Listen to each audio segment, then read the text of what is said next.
there. Yep. Okay. Hi, welcome everyone to this DataSoc event. Today we have Daniel Kyne here. He's the founder of OpinionX. Daniel, whenever you're ready, you can start with your presentation. Thanks very much, guys. So yeah, my name is Daniel Kyne. I'm the co-founder of a startup called OpinionX. What we essentially do at OpinionX is we help founders and product teams to build products that people love. And the way we do that is through a product that helps them to understand the relative importance of their value proposition compared to all the other problems that their target users have.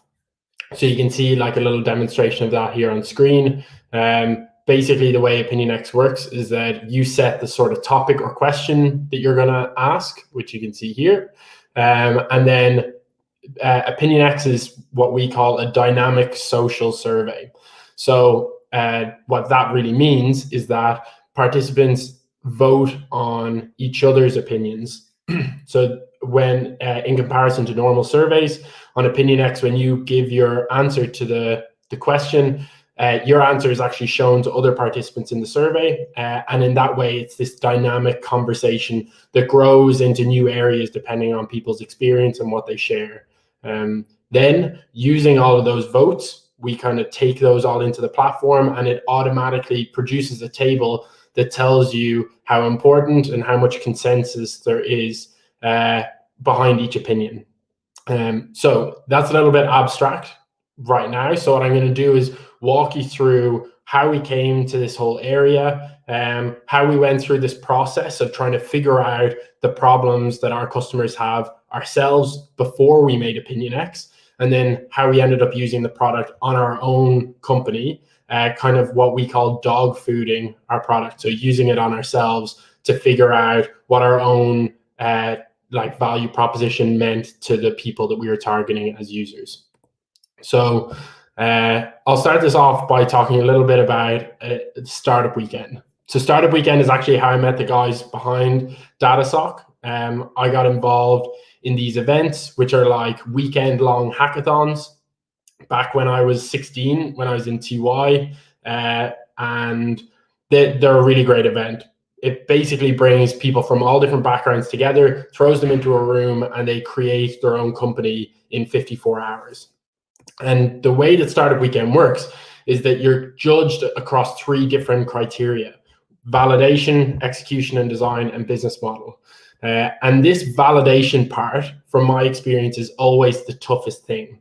And it was something that was really tough when I first started taking part in Startup Weekends as a participant, pitching my own ideas and joining other people's teams. And then as I moved through this whole Startup Weekend process, becoming an organizer of the events and then a global facilitator, where I fly to different countries across Europe, helping to host and guide people through this hackathon experience.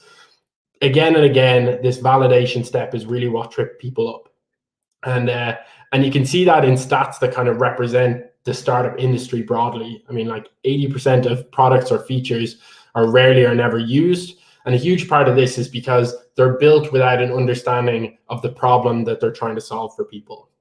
So the way that validation works is kind of through either interviews or surveys. These are really the 2 most common methods, regardless of whether you're like one person on your own trying to validate an idea that you have, or if you're like a product manager within a big tech company who's scoping out like a new project. It's still these same sort of toolkits.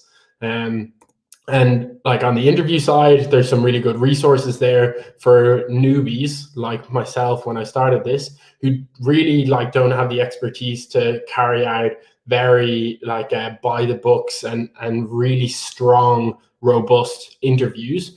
So the likes of the Mom Test, which is like a really good short book, and then it kind of helps you to understand how you can ask questions without falling into a lot of the pitfalls of basically just going in and saying, this is what I'm trying to build. Do you want it? Would you pay for it? Which are really bad questions. But either way, these 2 areas of validation are just littered with things that can trip you up. like on the interview side, things like positive selectivity and happy ears, basically just like listening for what you want to hear, just taking that and then ignoring all the rest of it. Interviewing people from lots of different backgrounds and not really being able to find consistencies. One of the really common ones, especially for startup validation, is just jumping straight into pitching, telling them what you're trying to build, and then as soon as you've said what it is, they're just going to like confirm whatever you want to hear. So there's a lot of issues around the interview side. Same thing happens on surveys. Surveys are a lot more common at things like Startup Weekend, where people throw a list of questions and send it out to as many people as they can find. And again, loads of really common problems. Doing things like, how much would you pay for this product? And then using that as your validation is a really poor way to try and understand whether an idea has legs to it and will have demand from customers if you build it later on. And those sort of stakes become really high outside of a hackathon perspective, where you're going to invest a huge amount of your time, energy, and money on an idea. That's when you really have to know that you've validated an idea properly before you go building anything. So this was the validation journey that we went through at OpinionX. We leaned very heavily into interviews, starting off with people in national government. That's who we initially saw as our target customer, using the platform we were going to build for public consultation nationally. And what we essentially did was just reach out to as many people as we could in each of these target segments, one by one, as we went along, and ruled out one segment and moved on to the next. And for each of these, we'd run like a 30 to 45-minute interview, 2 of us on the team. We'd transcribe the whole thing, go through it afterwards, and try and find commonalities and trends that were happening across our interviews. And then like one after another, we would just rule each of these different customer segments out and move on to the next. So you can see along here some of the timeframes that we went along with as we were trying to figure these out. On the right, the number of interviews, which isn't really accurate, I think, overall, but we're definitely 100 plus since August at least, when we started this. And like, as I said, on each one, we really ruled things out. But we felt like once we hit that sort of November time, we'd hit a really clear need within user researchers in scaling technology companies. And what we thought that need was that they were struggling to understand the unmet needs of their target users. So we kind of ran with that. We built out our whole positioning and messaging on our website and social media. We started producing a lot of content to create like an inbound strategy to get as many people onto our website as possible. And while we had a bit of success here and there, like overall, it was, for the amount of effort we put in, it was basically tumbleweeds. Like we were really struggling to convert people onto the product and try it, even though we knew in a lot of ways, like what we had built is really helpful. What we were really struggling to do was catch their attention, put the right combination of words together that appeal to the problem that they have so that they'll give it a try and they'll know how to use it. So just recently, what we ended up doing was deciding that we were going to use our product on ourselves. So we were going to use OpinionX to try and figure out what the biggest unmet needs were with product managers at startups and early stage tech companies. So what we did was we did a quick brainstorm. We pulled together about 20 sample pain points that they might have. This is just an example of a few of those. And we threw them all into OpinionX. And then we basically took that OpinionX survey link and we sent it out to every single product manager we could get in front of, which was like a few hundred, and we got about 100 people to take part in the survey.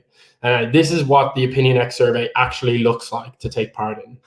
So a product manager that we send the link to clicks on it, they get the question, what's the biggest challenge that you face as a product manager? And then they see the statements that they're going to vote on. And they vote on those in 2 different ways. So this is a consensus vote right here, where they get an opinion and they have to say whether they agree or disagree with it. And then this is an importance vote. So they get 2 opinions and they have to pick which one of those is a stronger opinion for them. And then, of course, like I said, because it's this dynamic and social survey, they can add their own opinion, which grows the whole conversation, and their opinion will then be shown to other people in these same voting formats. So it's a really dynamic process like that. So we took all of that data, brought it into, it automatically comes into OpinionX. We filtered it by what's most important, and we were seeing some really interesting things straight away. What was even more interesting, really, was if we filtered everything by what was least important, our value proposition was least important. Our value proposition was really, really low. What we had spent basically a year doing in hundreds and hundreds of hours of conversations and setting up those interviews, we had just followed our own path. And it, like, I read that book, The Mom Test, like 5 times. I even met with the author. I did absolutely everything right, I thought. And we still followed our own path because it's really hard to do. It's really qualitative. It's very hard to put any data behind the conversations, even if you do things like thematic analysis and find specific commonalities between them. It just doesn't automatically mean that you're following the right direction. So what we did at that point was, and that's where you can see, so like those 2 points being our value proposition front and center on our website, like it makes sense why people weren't converting and trying it. So what we did was we went back to the most important opinions. We basically pulled what was most important with high levels of consensus across all the 100-ish product managers that took part.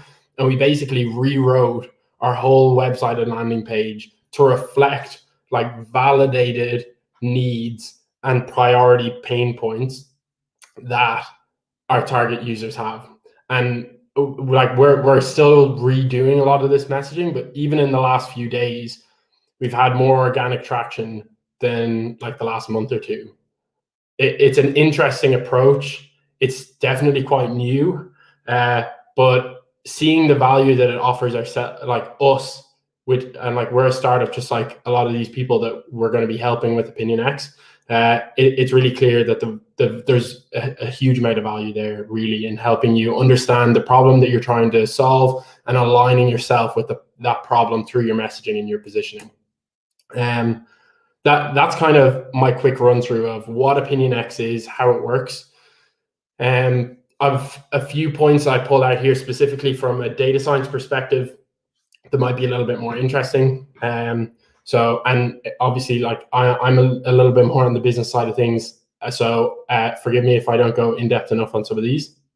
From an analysis perspective, the most important algorithm really is an Elo algorithm, and that's what we use to drive that whole pair choice method of voting and determine the importance score behind each.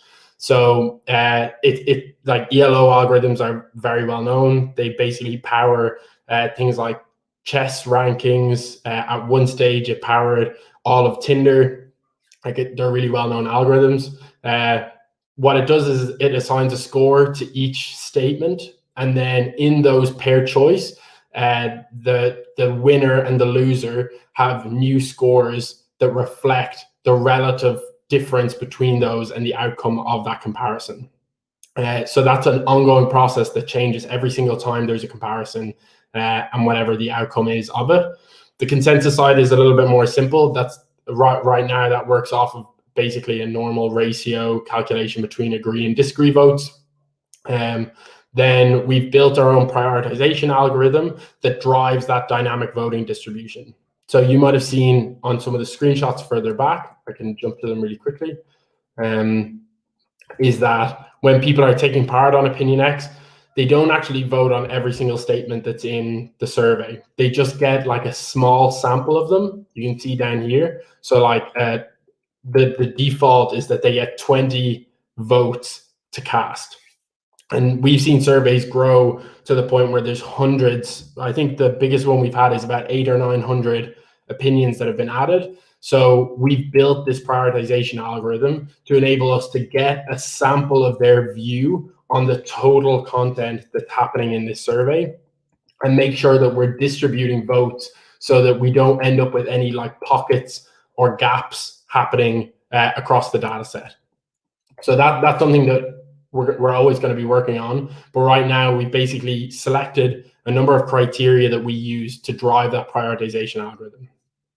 The fourth area that's interesting as well is like our first steps into natural language processing. Obviously, OpinionX works a lot with user-generated content, and we've already seen the risks of distributing that content when it's low quality, which generally is just things like typos or spam, which the only real one we see at any level of like frequency worth noting is people just mashing their keys and sending in some random characters because they maybe don't understand how it works. So we've built a little bit around natural language processing to pull out any of those sort of low quality statements that shouldn't be in there in the first place. Right now, that only works for English. We've had OpinionX surveys created across 14 languages. So it's a little bit limited right now, but English is by far, obviously, our biggest group of survey creators. Then in the future, some of the areas that are really going to be interesting, like on a whole new level above this, is that OpinionX creates a really unique data set. And it's a type of data set that you really can't get from any other research platform or survey tool out there, in the way that it's both user-generated and structured and statistical. It gives us opportunities to produce really interesting forms of analysis. One of those that we plan to go into soon is profile segmentation. So being able to set up a small number of closed questions. In the example I gave, it could have been like, what size company are you a product manager at? And then being able to analyze the differences in opinion based on the different profiles that people fall into. And then a step further from that is ideological clustering. So rather than segmenting people based off of known variables like the company size, what we'll be able to do is segment people based on identified differences in their voting behavior, regardless of what profile they fall into. And that's where the platform gets really powerful in being able to understand groups of people in this sort of procedural way that, again, just can't be done through any other platform. So it's an interesting thing. On the surface, OpinionX feels like a really simple platform. You're just giving people a line of text and asking them to agree or disagree. But by adding the social and collaborative and dynamic aspects to it, we really are producing a very unique data set that's able to create this engine for human understanding. So that's pretty much like a run through of what we're doing. Like the startup weekend side of things for me has always been a big passion. I really like enabling people to build stuff. And I think that that's very much at the heart of what we're doing at OpinionX, is helping more people be successful in that pursuit of entrepreneurship. Okay, that was a quick run through of everything. I see some questions over on the side that I'm going to flick through, and feel free to throw in more questions as well. Yeah. Put them on here on Daniel so you can see them better on the screen. Okay. You can see it better. Okay, so, before how would people attain customer data? Is it generally an expensive process? So the answer to this question really depends on the company size. So if you're thinking about an established company that's moving into a new project, the way that they typically have two main ways that they would gather customer data. The first, and these are terms that you know anyway. So the first is primary research. Well, the first is really secondary. Sorry, primary and secondary are not the right terms for this. The first is kind of existing customer data. So be looking at your feedback channels, social media, the requests for new features that are coming in, the engagement that your salespeople and customer success managers have with your users already. So it's basically all of the data that you already have. And in a lot of ways, that data would often inform the roadmap. So it'll inform you that, like, okay, there's this area that a lot of people are interested in. Let's figure out what's going on over here. And that would often lead you to the more primary research. And in across the board in bigger companies, that primary research is interviews. It's not focus groups, which is a big misunderstanding. The only areas that really do focus groups are like your really big traditional incumbents in areas like fast moving consumer goods. Like beyond that, focus groups are actually quite taboo.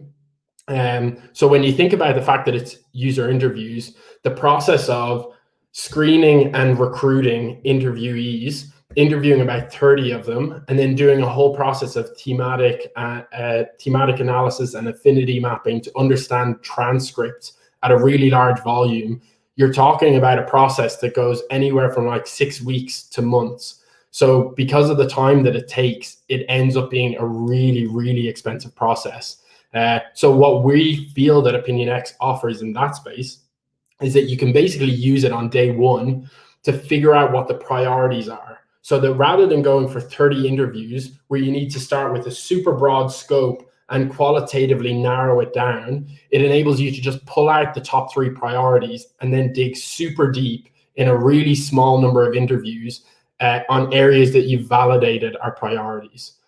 So from that perspective, we feel like we can take a process that's expensive because it takes a long time and really shorten it, but give people the opportunity to get deeper insights within that shorter period of time. Yeah, I think that's a solid answer for that one. We jump to Sam's question. How do you assess the accuracy of customer responses? Is that an issue you have to deal with? What we feel like we have to deal with a little bit more is the quality of customer responses. In a lot of ways, as the platform, we're not like the judges of that accuracy. And that's where the power of OpinionX comes from with that social collaborative side of things, is that it's nearly like a little marketplace or economy of ideas. And other participants voting on it is what determines the accuracy of it.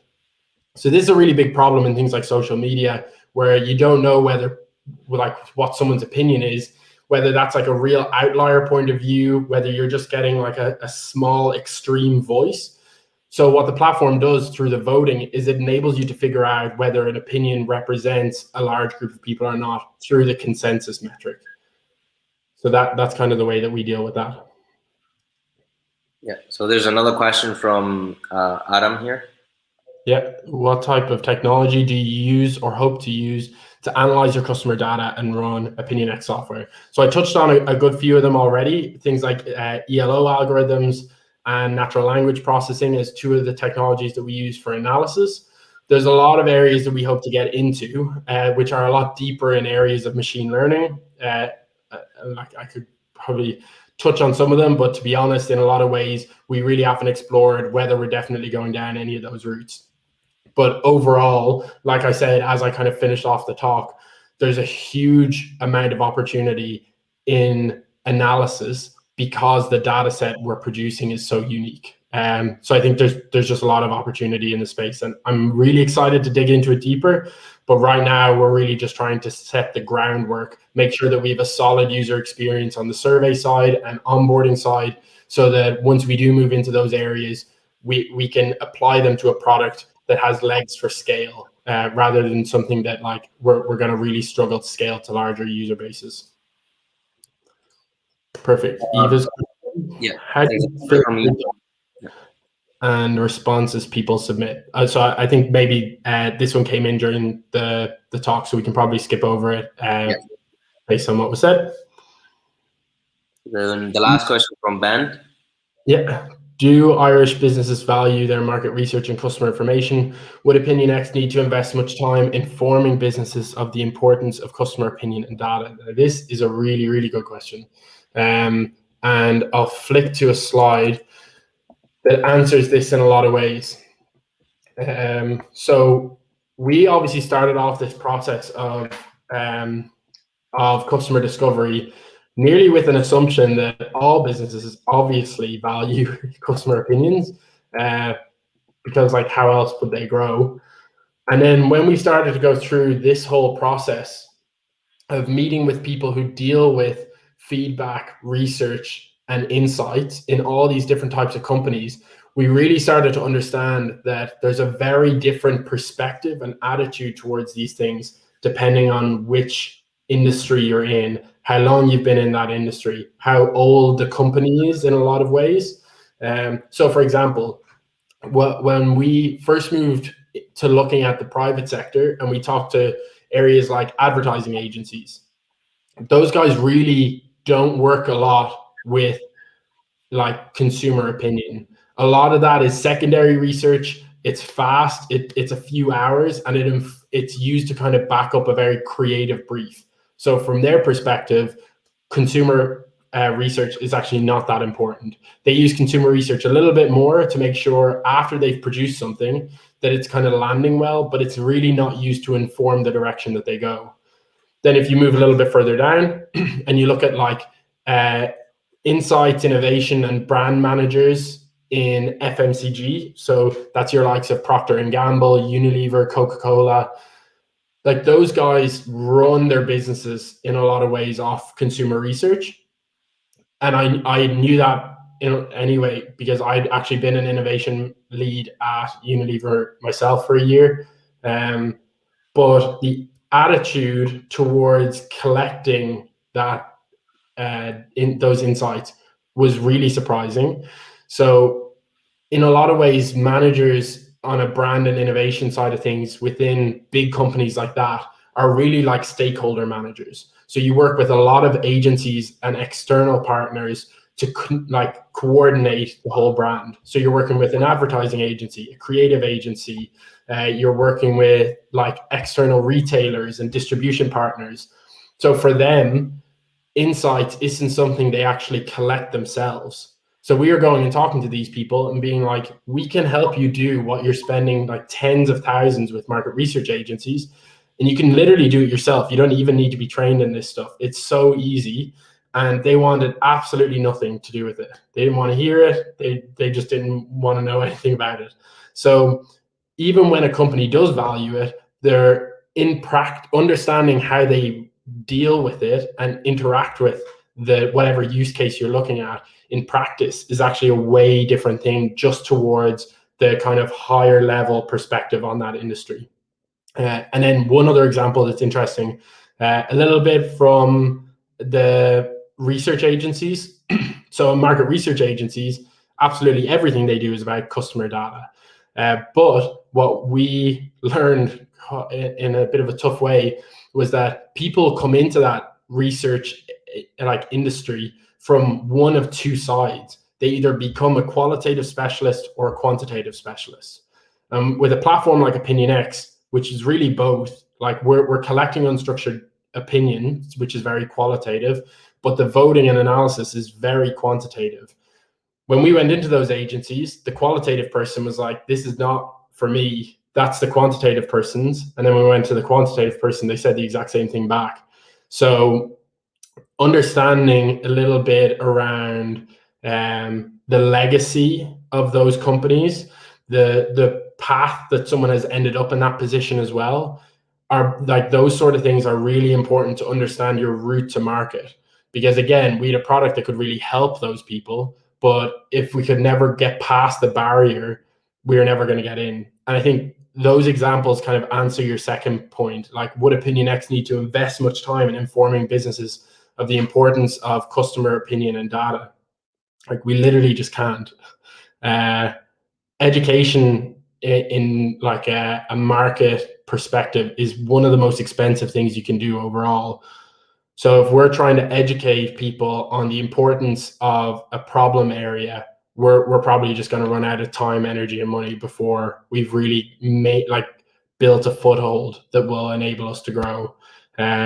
So yeah, we can't afford to do that as a startup, unfortunately. It's possible that if we gain a foothold within the industry we're looking at now, where they do value customer opinions and they don't, from what we've learned so far, they don't need that education in this area, we would aim to kind of build a solid market share in that sector and use that that position that we build to then educate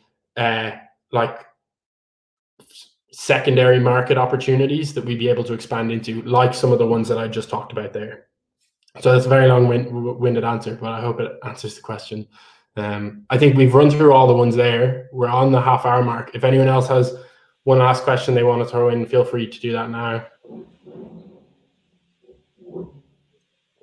Otherwise, we can wrap up.